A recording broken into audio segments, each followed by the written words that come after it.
नवाज शरीफ जा पुट हसन हुसैन नवाज जे टिकट में हसन ऐं हुसैन खिलाफ केस हलाइण अदालती आगे। नवाज शरीफ हुसैन खिलाफ केस हलाइण अदालती वक्त ज़ाया करण बराबर हूंदो। अॻूणे वज़ीर आज़म नवाज शरीफ जा पुट हसन ऐं हुसैन नवाज नेब जे टिन केसनि मां बरी। इस्लामाबाद जी एहतसाब अदालत फ्लैगशिप इवेंटफील्ड ऐं अल अज़ीज़ या रेफरेंस में बरियत जी दरख़्वास्तुनि ते महफ़ूज़ कयल फ़ैसिलो ॿुधाए छॾियो।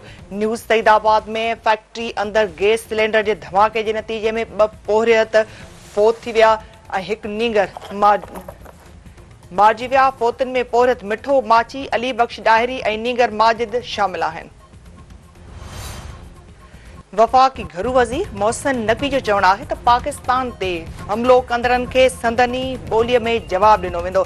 दहशतगर्दी जे मामले ते कंहिं बि क़िस्म जी सौदेबाज़ी न कई वेंदी। गैर क़ानूनी परॾेनि खे पंहिंजे ॾेह वापसि वञणो पवंदो। कंहिंखे बि इदारनि ख़िलाफ़ ज़हर उगाछण जी इजाज़त न ॾिनी वेंदी। इज़हार जी आज़ादी ते पाबंदी न हुअणु घुर्जे। पंजाब जे अॻूणे वॾे वज़ीर परवेज़ इलाही जेल जे वॉशरूम में किरण सबबि ज़ख़्मी। अडियाला जेल जे डिप्टी सुप्रीडेंट परवेज़ इलाही बाबति तिबी रिपोर्ट अदालत में जमा कराए छॾी। रिपोर्ट में चयो वियो आहे त परवेज़ इलाही जे वॉशरूम में किरण सबबि खेसि फ्रैक्चर थियो आहे।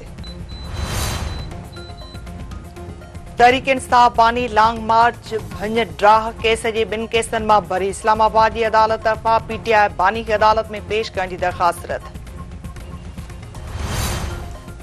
अकरी चौदगी भरिसां घिटी जे तकरार तां नौजवान तेज़ाब हमले में ज़ख़्मी। मोटरसाइकिल सवार जवाबदारनि गफ़ार बालादी ते तेज़ाब उछलाए छॾियो। गणती जोगी हालत में अस्पताल मुंतक़िल। ऐं पीसीबी चेयरमैन मोहसिन नक़वी जो चवणु आहे त 1 हफ़्ते अंदर कोचनि जे नालनि खे फाइनल कयो वेंदो। क़ौमी क्रिकेट टीम जी सिलेक्शन कमेटी खे मुकमल तौर ते बाख्तियार कयो वेंदो। कप्तान जो फ़ैसिलो बि सिलेक्शन कमेटी कंदी। नौजवान रांदीगरनि खे अॻिते अचण जो भरपूर मौक़ो ॾिनो वेंदो।